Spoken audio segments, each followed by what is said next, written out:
YouTube? It's Dan here, and today we are going to be talking about James Bond, 007, the man himself, that's right.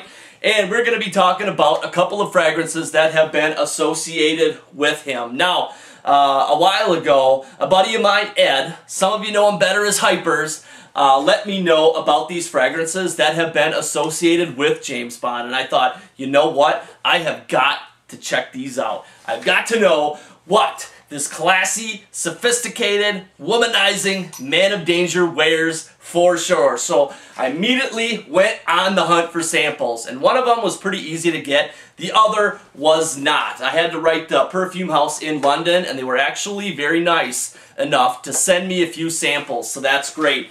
Now, as my journey starts, getting ready to start to wear both of these fragrances to test them out, the first one that I'm going to be talking about that I broke out to wear was a fragrance from the house of FLORIS called Number 89, and this was brought to us in 1951.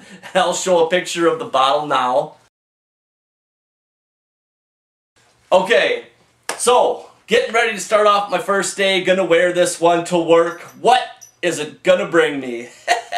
So I apply this one, and I immediately realize that this is not a good fragrance, not one for me whatsoever. I don't know necessarily if it has a dated quality to it, but it doesn't have a good quality. What it's really reminiscent of is a very loud, chalky, powdery, right guard aerosol deodorant spray. Just like that. You know, just kind of offensive and pungent on the nose, and nobody really cared for it. Everybody noticed though. Oh man, everybody noticed, but nobody really cared for it. Everybody thought that it was kind of offensive and just stinky. In fact, someone said that it smelled like trailer trash. I don't know. That's what they said though. So that fragrance definitely was not a winner and is a pass. I don't know, Mr. Bond. I don't know about that one. But as the second day came along and I was going to wear the other one, I was not too excited, as I'm thinking that one was from 1951. EUCRIS, the one that I'm about to wear the second day, a fragrance brought to us from the house of G.O.F. Trumper. This one was launched in 1912. So this one's really old, and I'll show a picture of the bottle now.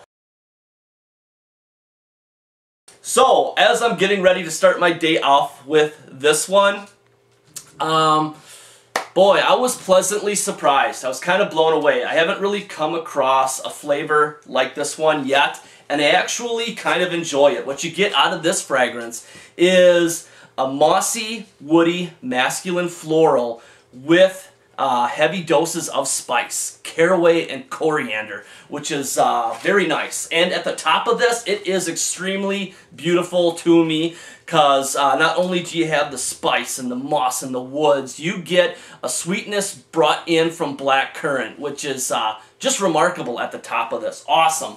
Love it. Now, it does have a little bit of a dated feel to it, but it's a dated feel that I could live with. It kind of reminds me of a fragrance that would be more for an older man, though. You know, maybe when I am signing up for ARP, I will also be ordering my bottle of EUCRIS. Because that's what really I see this one as a fragrance that when I get to be in my 60s or something, I just might have to pick up a bottle of this for sure. And actually, a lady at work said that it smelled like a fragrance for an old man, but not in a bad way. And I can totally see where she's coming with when she says that. You know, just a nice smelling old man. I don't know. Nothing I would see on James Bond though, I guess. I was hoping for something a little bit different from James Bond, but it is what it is. You know, those were different times.